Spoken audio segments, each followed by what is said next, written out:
নমস্কার বন্ধুরা, কেমন আছো সবাই? আশা করি সকলে খুব ভালো আছো। আমি মিলন মাঝি বাঁকড়ি ব্যাকের আরও একটি নতুন ভিডিও নিয়ে তোমাদের সকলের কাছে আবার ফিরে চলে এসেছি। বন্ধুরা, আমার চ্যানেলে বাইক রাইডিং সংক্রান্ত প্রচুর ভিডিও দেওয়া আছে, যেখান থেকে এখনও কিন্তু প্রচুর নিউ লার্নার যারা নতুন বাইক চালানো শিখছে তাদের কিন্তু প্রচুর হেল্প তারা পাচ্ছে। সো আবার ফিরে এসেছি একদমই একটা বেসিক লেভেলের ভিডিও নিয়ে, যেটা কিন্তু ইন ফিউচার হাজার লাখ নতুন যারা বাইক রাইডার তাদের কিন্তু কাজে লাগবে, তাদের কিন্তু হেল্প আসবে। এবং ফুললি এমন একটা ভিডিও, যে ভিডিওটা দেখার পর তোমাদের বাইক রাইডিংয়ের বেসিক সংক্রান্ত কোনো রকম সমস্যা থাকবে না, কোনো ভয় ছাড়াই তোমরা শিখতে পারবে। চলো বন্ধুরা, দেরি না করে ভিডিওটা শুরু করা যাক। শুরু করার আগে যদি চ্যানেলটাকে এখনও সাবস্ক্রাইব না করেছো, প্রচুর ভিডিও দেওয়া আছে বাইক রাইডিং সংক্রান্ত, এবং ইন ফিউচার আরও নতুন সিরিজ আসবে, চ্যানেলটাকে অবশ্যই সাবস্ক্রাইব করে নাও। আর ভিডিওটা পুরোটা দেখার পর ভালো লাগলে অবশ্যই ভিডিওতে একটা লাইক করতে বলো না। সো চলো বন্ধুরা, দেরি না করে ভিডিওটা শুরু করা যাক। রাইডিং শিখতে যাবো, আগে আমাদের একদমই বেসিক লেভেলে যারা বাইক সম্পর্কে কিচ্ছু নলেজ নেই তাদের জন্য বলে দিই বাইকের কন্ট্রোলসগুলো, কোনটার কী কাজ, না হলে কিন্তু তোমরা একদমই বাইক শিখতে পারবে না। সো প্রথম যেটা জানতে হবে আমাদের, বাইকের যে বাঁ সাইডের কন্ট্রোল আছে, এই যে লেফট সাইড, আমাদের লেফট সাইডে যে কন্ট্রোল আছে সেটা হচ্ছে এক নম্বর হচ্ছে ক্লাচ। খুবই একটা ইম্পর্টেন্ট জিনিস, এটা হচ্ছে ক্লাচ। আর এই যে এটা দেখতে পাচ্ছ, এটা হচ্ছে গিয়ার। যখন আমরা বাইকটাকে চালাবো, বাইকের স্পিড যখন আস্তে আস্তে বাড়াবো, তখন কি করব, এই যে গিয়ার আছে এই গিয়ারটাকে আস্তে আস্তে বাড়াতে হয়। এক নম্বর গিয়ারে বাইকটা যে স্পিডে চলে, দু নম্বর গিয়ারে বাইকটা তার থেকে বেশি স্পিডে চলে, তিন নম্বর গিয়ারে আরও স্পিডে চলে, চার নম্বর গিয়ারে এইভাবে বাইকের গতি বাড়ানোর জন্য আমাদের গিয়ারটাকে আপ করতে হয়। গিয়ারটাকে চেঞ্জ করার জন্যে আমাদেরকে কি করতে হয় না, যতবার আমরা গিয়ার চেঞ্জ করব ততবার আমাদেরকে এই ক্লাচটা তার আগে কিন্তু প্রেস করতে হয়।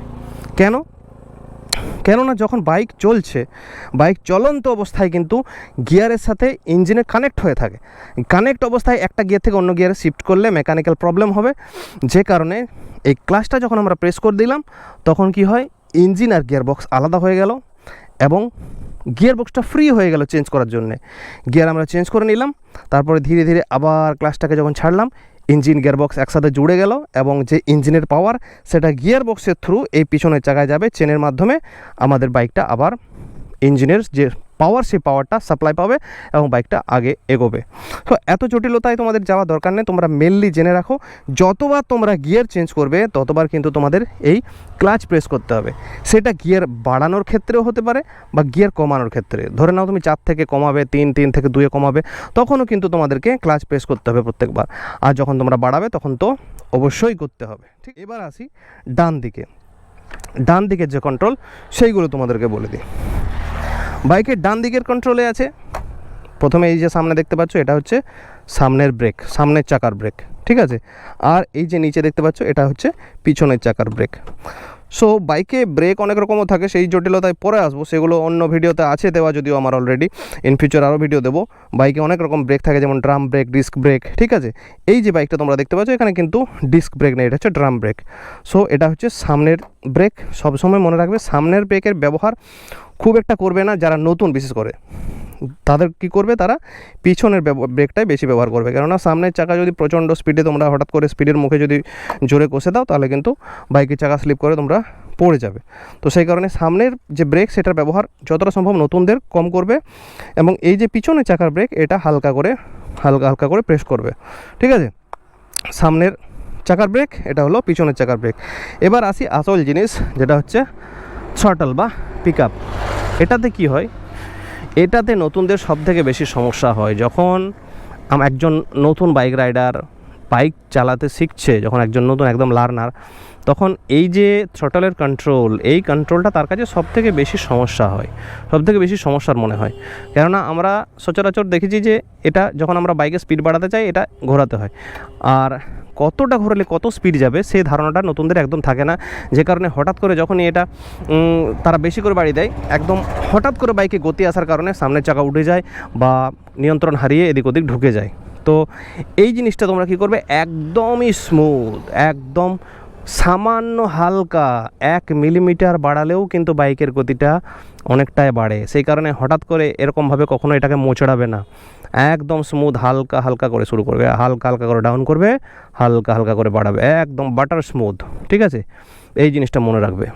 আর যাতে দুর্ঘটনা না হয় সেই জন্য আমি বলে দিই, যারা নতুন বাইক চালানো শিখছো, থ্রোটলে হয়তো কন্ট্রোল বলে দিলেও তোমরা হয়তো প্রথম এটা কন্ট্রোল করতে পারবে না, হঠাৎ করে বেশি বাড়িয়ে ফেলবে। তো যদি কোনো কারণে ভুলবশত বাড়িয়েও ফেলো, সঙ্গে সঙ্গে ক্লাচটাকে প্রেস করে দেবে। ক্লাচটাকে প্রেস করে দিলে তুমি এটা যতই বাড়াও, বাইক কিন্তু আগে এগোবে না, ঠিক আছে? তখন কি হবে, গিয়ারবক্স আর ইঞ্জিন ফ্রি হয়ে যাবে, ক্লাচ প্রেস করে দিলে ফাঁকা হয়ে যাবে। তাই ইঞ্জিনের যে পাওয়ার সেটা চাকাকে যাবে না। তুমি যতই ক্লাচ, যতই থ্রোটল তুমি মোচড়াও না কেন, বাইক কিন্তু আগে যাবে না। তাহলে তুমি বিপদ থেকে রক্ষা পেয়ে যাবে।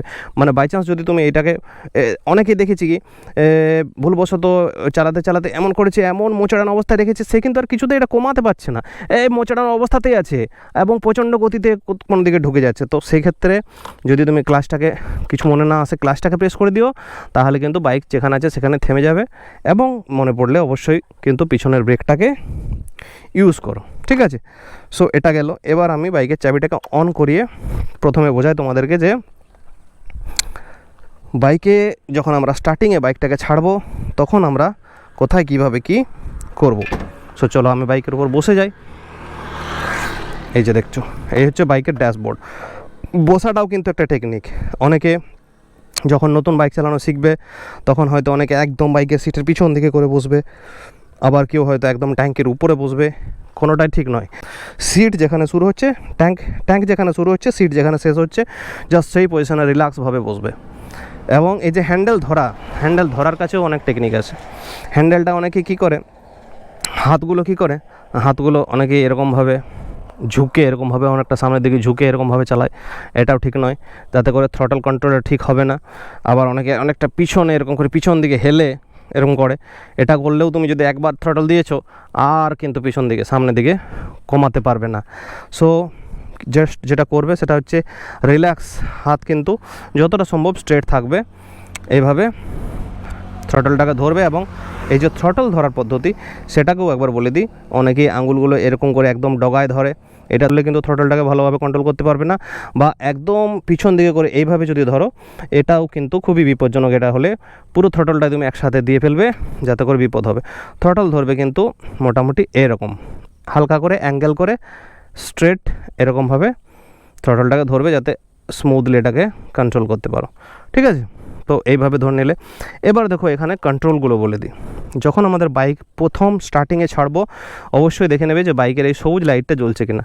এন লেখা আছে, দেখো এন মানে হচ্ছে নিউট্রাল, মানে এখন বাইক কোনো গিয়ারেই কিন্তু নেই, ঠিক আছে? এটা দেখে নেবে আগে, কনফার্ম হয়ে গেলে যে আমার বাইক নিউট্রাল আছে। যদি গিয়ারে থাকে, ধরো এরকম গিয়ারে থাকে, তাহলে কিন্তু এটা লাইটটা জ্বলবে না। দেখো ফার্স্ট গিয়ারে লেগে গেছে, এটা জ্বলবে না। তো যদি এরকম থাকে, তোমরা ক্লাচটাকে প্রেস করে গিয়ারটাকে হালকা উপর দিকে তুললে, যদি 1 নম্বরে থাকে তাহলে উপর দিকে তুলবে, যদি 2 নম্বরে থাকে তাহলে হালকা নিচের দিকে প্রেস করবে, নিউট্রাল হয়ে যাবে। নিউট্রাল হয়ে গেল।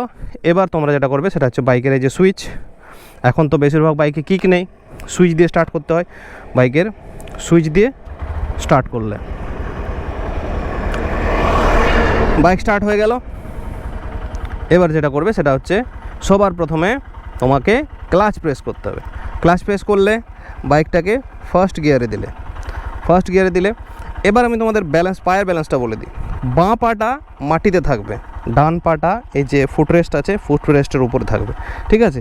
আর ব্রেকের উপর কিন্তু পাটা চিপে রাখো না, ব্রেক ছেড়ে রাখবে, ফুটরেস্টের উপর ডান পাটা রাখবে। এতে করে বাইকের ব্যালেন্সটা, যখন তুমি বাইকের স্টার্টিং অবস্থায় বাইকটা ছাড়ছো, ব্যালেন্সটা যথেষ্ট ভালো হবে। এবার তোমরা যেটা করবে সেটা হচ্ছে, এই জায়গাতে বাইক ছাড়াটাই সমস্যা হয়। যখনই এই যে ফার্স্ট গিয়ারে দিয়ে দিলাম, এবার আমরা যখনই ক্লাচ ছাড়বো, তখন কিন্তু কি হয় না, এই যে আমরা থ্রটলটা দিতে ভুলে যাই, যে কারণে বাইকের স্টার্টটা হাট করে বন্ধ হয়ে গেল, ঠিক আছে? তো তোমাদেরকে যেটা করতে হবে, যখন বাইকটা ছাড়বে, প্রথমে ক্লাচটাকে প্রেস করে নিলে, হালকা আগে থ্রটলের দিকে ধ্যান দাও, হালকা থ্রটলটাকে বাড়াবে। দেখো ইঞ্জিনের আওয়াজটা একটু বাড়ছে। এই যে ছেড়ে দিলাম, ইঞ্জিনের আওয়াজ কমে গেল। হালকা দিলাম, ইঞ্জিনের আওয়াজটা একটু বাড়ছে। হালকা দেবে কিন্তু, বেশি না, একদম হালকা স্পিডটা বাড়বে। এরপর তোমরা হালকা করে ক্লাচটাকে ছাড়বে। এই যে ছাড়ছো, এইভাবে ছাড়তে এইভাবে হালকা একটা পা ঝুলিয়ে কিছুক্ষণ প্র্যাকটিস করবে। যারা একদম নতুন বাইক রাইডার, একটা পা ঝুলিয়ে এইভাবে একটা পা ঝুলিয়ে প্র্যাকটিস করবে ফার্স্ট গিয়ারে। তারপর যখন তুমি ব্যালেন্স করতে শিখে গেলে, মোটামুটি যখন তুমি মনে হবে তোমার যে তুমি বাইক ব্যালেন্স করতে পারছো, অ্যাকচুয়ালি যারা সাইকেল আগে চালিয়েছে তাদের ক্ষেত্রে ব্যালেন্স করাটা অতটা সমস্যা হবে না, যারা একদম সাইকেল চালায়নি তাদের ক্ষেত্রে ব্যালেন্সটা একটু সমস্যা হয়। ঠিক আছে, তার জন্য তোমাকে কি করতে হবে, একজনকে পিছনে বসাতে হবে, যারা অলরেডি বাইক চালাতে জানে পিছনে একজনকে বসাতে হবে, যাতে করে তোমার ওই ব্যালেন্সটাও মেনটেন করতে পারে। ঠিক আছে, যখনই হয়তো পড়ে গেলে বা যখনই হয়তো তুমি ব্যালেন্সটা রাখতে পারবে না, বাঁ সাইডে তোমাকে থ্রটল কম করে ক্লাচ প্রেস করে বাঁ সাইডে তোমাকে পাটা নামাতে হবে, যাতে করে ব্যালেন্সটা আস্তে আস্তে শিখতে পারো, একজনকে পিছনে বসাতে হবে। আর যারা ব্যালেন্স অলরেডি সাইকেল চালাতে জানো তাদের ক্ষেত্রে ব্যালেন্সের সমস্যা হবে না। সো তাদের ক্ষেত্রে এবার বলি যে তোমরা যখন ফার্স্ট গিয়ারে এইভাবে কী করবে, ফার্স্ট গিয়ারে চলছে বাইকটা, ফার্স্ট গিয়ারে কিন্তু শুধুমাত্র স্টার্টিংয়ের জন্যই ফার্স্ট গিয়ারটা ইউজ করব। ফার্স্ট গিয়ারে দেওয়ার কিছুক্ষণ পরে আমাদেরকে সেকেন্ড গিয়ারে দিতে হয় বাইক, না হলে কিন্তু বাইক চলবে না। বা ফার্স্ট গিয়ারে যদি তুমি চালাতে যাও তো বাইকটা ঝটকা খেয়ে খেয়ে বন্ধ হয়ে যাবে, মানে এত স্মুথ ফার্স্ট গিয়ারে কন্ট্রোল করতে হয় এই থ্রটল। ঠিক আছে, সেটা নতুনদের পক্ষে করা একটু মুশকিল আছে। সেই কারণে যখনই তোমরা ফার্স্ট গিয়ার দিয়ে বাইকটাকে ছাড়লে, এই যে তখন আমরা ফার্স্ট গিয়ার চলছে, বাইকটাকে হালকা একদম 7-8 স্পিডে চলছে। এবার আমরা 10 স্পিডে এসছে। এবার আমরা কি করব, সেকেন্ড গিয়ারে বাইকটাকে দেবো। সেকেন্ড গিয়ারে বাইকটাকে দেওয়ার জন্য আমরা কি করব, প্রথমে আমরা থ্রটলটাকে হালকা ডাউন করে ক্লাচটাকে প্রেস, একসাথে থ্রটল ডাউন ক্লাচ প্রেস এবং পায়ে করে উপর দিকে হালকা প্রেস করলাম, সেকেন্ড গিয়ারে বাইক লেগে গেল এবং এই ক্লাচটাকে আস্তে আস্তে ছাড়ছি আর থ্রটলটাকে আস্তে আস্তে বাড়াচ্ছি। এই দুটো কাজ একসাথে করবে, ক্লাচটাকে আস্তে আস্তে ছাড়বে, থ্রটলটাকে আস্তে আস্তে বাড়াবে। এই যে দেখো আমার বাইক এখন সেকেন্ড গিয়ারে চলছে। ঠিক আছে, সেকেন্ড গিয়ারে চলছে। এবার আমার বাইক 15-16 বা ম্যাক্সিমাম 20 স্পিডে গেল। 20 স্পিডে যাওয়ার পর দেখো ইঞ্জিন থেকে একটা আওয়াজ আসছে, আর আমি এটাকে বাড়ালেও ইঞ্জিনের আওয়াজ বাড়ছে কিন্তু বাইকের গতি বাড়ছে না। তখন আমাকে থার্ড গিয়ারে দিতে হবে। থার্ড গিয়ারে দেওয়ার জন্য সেই সেম প্রসেস, থ্রটলটাকে কমাবো, ক্লাচটাকে প্রেস করবো একসাথে, কমালাম, প্রেস করলাম, গিয়ারটাকে উপর দিকে তুলে দিলাম পায়ে করে একটা উপর দিকে। তারপরে ক্লাচটাকে কিন্তু হঠাৎ ছাড়ো না, গিয়ারটাকে আপশিফট করার পর ক্লাচটাকে স্মুথলি ছাড়বে আর এই থ্রটলটাকে হালকা হালকা করে বাড়াবে। ঠিক আছে, এই জিনিসটা তোমরা বারবার প্র্যাকটিস করবে। এই যে 3 গিয়ারে দেওয়ার পর আবার যখন তোমরা গিয়ারটাকে কমাবে তখন থ্রটলটাকে কমাবে, ক্লাচটাকে প্রেস করলে 2 নম্বর গিয়ারে করলে, হ্যাঁ, আবার ক্লাচটাকে আস্তে আস্তে ছাড়লে, স্পিডটাকে দিলে, আবার 2 থেকে 1-এ করবে, থ্রটল কমালে, ক্লাচ প্রেস করলে, ব্রেক দিলে হালকা, গিয়ারটাকে পায়ে করে 1-এ করে দিলে। ঠিক আছে, এরপর আবার হালকা হালকা করে ক্লাচ ছাড়লে আর থ্রটলটাকে দিতে থাকলে। এইভাবে এই যে গিয়ারের আপ ডাউনের প্রসেসটা, এই প্রসেসটা তোমাদেরকে শিখতে হবে। মেনলি বাইক চালানোর যে প্রসেস, সেখানে ব্যালেন্সটা বড় কথা নয়, বড় কথা হচ্ছে যে তুমি গিয়ার শিফটিংটা কত ভালোভাবে শিখতে পারছো, ক্লাচ কন্ট্রোলটা কত ভালোভাবে শিখতে পারছো, তাহলে কিন্তু তোমার বাইক রাইডিংটা আসল শেখা হবে। হ্যাঁ, একবার তুমি বাইক স্টার্ট করে দিলে, ঠিক আছে, এই যে বাইক স্টার্ট করে দিলাম, গিয়ারে দিয়ে দিলাম, হ্যাঁ, এবং এইভাবে এই 2 নম্বর বা 3 নম্বর গিয়ারে একবার পড়ে গেল এবং এই একই গিয়ারে কন্টিনিউ তুমি চলতে থাকলে, কন্টিনিউ যদি প্র্যাকটিস চলতেই থাকে, সেখানে কিন্তু তোমার খুব একটা বেশি অ্যাডভান্টেজ তুমি পাবে না, প্র্যাকটিস হবে না, ভালো জিনিস শিখতে পারবে না। তোমাকে যেটা করতে হবে, ইচ্ছাকৃতভাবে বারবার তোমাকে gear up shifting, gear down shifting, gear up shifting, gear down shifting, এগুলো শিখতে হবে। হ্যাঁ, একই রকমভাবে স্মুথ রাইডিং করলে, একই স্পিডে কোনো রকম গিয়ার ফিয়ার চেঞ্জ না করে চলতেই থাকলে বাইক শিখতে অনেক সময় লেগে যাবে। তোমাকে যেটা করতে হবে, বারবার gear up shifting, gear down শিফটিংটা শিখতে হবে।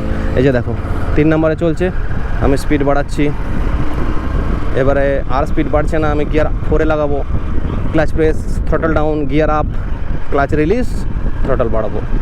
4 নম্বরে চলছে 40, 35-40, 4 নম্বরে চলছে, আমি আরও স্পিড বাড়াবো। কী করবো, প্রথমে throttle down, clutch press, gear up, আবার আস্তে আস্তে ক্লাচ ছাড়লাম, ব্যাক টু থ্রটল বাড়াবো। এখন 5 নম্বর গিয়ারে চলছে আমার বাইক। ঠিক আছে, এবারে তুমি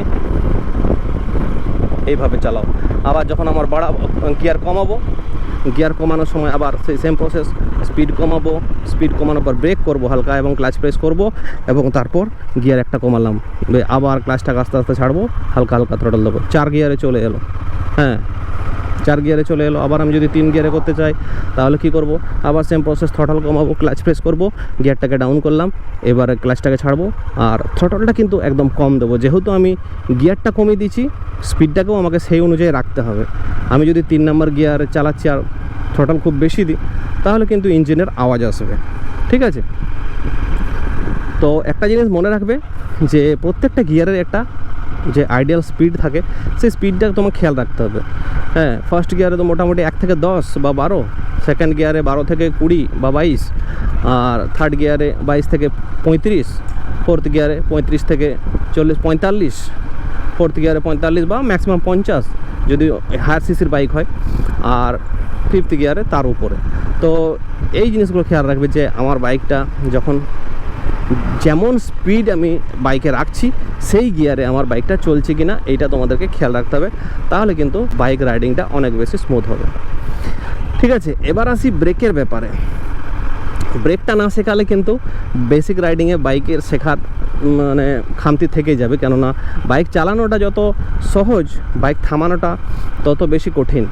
বাইক থামাতে শেখাটা তত বেশি কঠিন। ব্রেক আছে মানেই যে আমি বাইকটাকে সঠিকভাবে থামাতে পারবো তা কিন্তু মানে নয়, ব্রেকটাকে সঠিকভাবে অ্যাপ্লাই করতে হবে। যেমন ধরো আমার বাইক যদি বেশি স্পিডে চলছে, ফিফথ গিয়ারে বা এই যে 50-এর কাছাকাছি বা 40-50-এ চলছে, আমি কিন্তু হঠাৎ করে যদি সামনের ব্রেক চেপে দিই তাহলে আমার সামনের চাকা কিন্তু মানে স্কিড করে যাবে এবং আমি স্লিপ করে পড়ে যাব। তো ব্রেক কেমনভাবে লাগাবে, ব্রেকও তোমরা কিন্তু হঠাৎ করে কষে লাগাবে না। ব্রেক যেটা লাগাবে সেটা হচ্ছে এরকম, আগে ব্রেক লাগানোর আগে স্পিডটাকে এইটাকে কমাতে হবে, থ্রটলটাকে কমাতে হবে, তারপর ব্রেক লাগাবে। কেননা থ্রটল যদি তুমি দিয়ে রাখো তারপরে যদি ব্রেক এবং থ্রটল দেওয়া অবস্থায় ব্রেক লাগাও, তাহলে কি হয়, ইঞ্জিনকে তুমি একদিকে ঘোরাতে চাইছো অথচ ব্রেক প্রেসে রেখেছো, মানে ইঞ্জিনের উপরে প্রেসার পড়ছে। ঠিক আছে, তো ব্রেক করার আগে তোমরা যেটা করবে, থ্রটলটাকে কম করবে, ব্রেক করবে, এবং ব্রেক করার সাথে সাথে ক্লাচটাকে প্রেস করবে, নাহলে কিন্তু বাইকের স্টার্ট বন্ধ হয়ে যাবে। ব্রেক করে দিলে ধরো একটা স্পিডের মুখে বাইক চলছে, বাইক চলতে চলতে তোমরা কী করলে না, থ্রটল ডাউন করে ব্রেক করে দিলে কিন্তু ক্লাচটাকে প্রেস করলে না, তাহলে কিন্তু বাইকের স্টার্ট বন্ধ হয়ে যাবে, ঝটকা খেয়ে বাইকের স্টার্ট বন্ধ হয়ে যাবে। সো এই জিনিসটা খেয়াল রাখবে, যখনই তোমরা ব্রেক করবে থ্রটল কম করবে এবং ব্রেক করার সাথে সাথে ক্লাচটাকে প্রেস করবে। যখন একদম নতুন শিখছো, মোটামুটি 20 থেকে 25 স্পিডের মধ্যে চালাবে, থার্ড গিয়ারের ম্যাক্সিমাম থার্ড গিয়ারে প্র্যাকটিস করবে। 1 সপ্তাহের মধ্যে থার্ড গিয়ারে প্র্যাকটিস করবে, 1 সপ্তাহ নয়, মোটামুটি 2-3 দিন হলেই থার্ড গিয়ারে, তারপরে তোমরা ফোর্থ গিয়ারও দিতে পারবে। 2-3 দিন 4 দিন থার্ড গিয়ারে প্র্যাকটিস করবে। এবং প্রথম যখন প্র্যাকটিস করবে তোমরা কিন্তু রোডে প্র্যাকটিস করবে না, খোলা মাঠে প্র্যাকটিস করবে। এবং তার সাথে সাথে এই যে অবশ্যই ফুল জুতা, গিয়ারটা কিন্তু অবশ্যই নেসেসারি। অনেকে হাফ প্যান্ট পরে বাইক রাইডিং শিখতে যায়, একদমই করবে না, নিজের শরীরের সেফটিটা আগে। ফুল জিন্স, মোটা কাপড়ের ফুল জুতো, হেলমেট, এটা কিন্তু অবশ্যই পরবে। অনেকে যারা বাইক রাইডিং শেখে নতুন, প্রথমে তো হেলমেট পরতেই চায় না, কারণ হেলমেট পরলে তাদের মনে হয় যে তারা কিছু দেখতেই পাচ্ছে না। হ্যাঁ, এই জিনিসটা কাজ করে, এটা স্বাভাবিক, কিন্তু প্রথম থেকে যদি হেলমেট পরাটা প্র্যাকটিস করো অবশ্যই এটা কমফোর্টেবল হয়ে যাবে এবং অনেক বেশি সেফ হবে তোমার জন্য। সো আশা করি তো বন্ধুরা তোমাদেরকে বোঝাতে পেরেছি যে একদমই বেসিক লেভেলে তোমরা বাইক রাইডিং কীভাবে শিখবে, একদমই যারা নতুন। এরপর ইন ফিউচার নেক্সট আমি প্রত্যেকটা জিনিস নিয়ে আরও ডিটেলস ভিডিও আনবো, যেমন স্পেসিফিক্যালি ক্লাচ কন্ট্রোল, স্পিডের মুখে clutch control, smooth clutch control, ক্লাচের ফ্রিকশন জোন, এগুলো নিয়ে যদিও ভিডিও দেওয়া আছে অলরেডি। এইগুলো নিয়েও কিন্তু যারা নতুন আমার চ্যানেলে আসছো তাদের জন্য ইন ফিউচার ভিডিও আসতে থাকবে। হ্যাঁ, তারপর হাই স্পিডে ব্রেকিং, লো স্পিড ব্রেকিং, বিভিন্ন রকম প্রচুর টেকনিক আছে। কাউন্টার স্টিয়ারিং কাকে বলে, এই যে দেখো এরকমভাবে অনেকে চালায় না, তো অনেক রকম টেকনিক আছে, সেগুলো এমনিই নয় যে শুধুমাত্র এটা লোক দেখানোর জন্য। কাউন্টার স্টিয়ারিংটা কিন্তু একটা লাইফ সেভিং টেকনিক, এমার্জেন্সি ক্ষেত্রে ব্যবহার করা যায়। ঠিক আছে, তারপর ট্রেল ব্রেকিং কাকে বলে, এইসব জিনিসগুলো নিয়েও প্রচুর ভিডিও কিন্তু ইন ফিউচার আসবে আরও। তো অবশ্যই ভিডিওটা যদি আজকের ভালো লেগেছে অবশ্যই ভিডিওটাকে লাইক করে দিয়ে চ্যানেলটাকে সাবস্ক্রাইব করে দাও। বারবার ভিডিওটা দেখো, যে জিনিসগুলো আমি বললাম প্রত্যেকটা জিনিস কিন্তু খুব ইম্পর্ট্যান্ট। ঠিক আছে, অবশ্যই কিন্তু এগুলো থেকে তোমরা হেল্প পাবে। সো চলো বন্ধুরা, আজকের ভিডিওটা আর লম্বা করবো না, ভিডিওটা এখানে শেষ করছি। দেখা হচ্ছে পরের ভিডিওতে। বারবার তোমরা কমেন্ট করবে যে জিনিসগুলো নিয়ে তোমরা ভিডিও পেতে চাও, অবশ্যই আমি চেষ্টা করবো সেই বিষয়গুলো নিয়ে ভিডিও বানানোর। চলো দেখা হচ্ছে পরের ভিডিওতে। Tata, bye bye, thanks for watching, have a good day.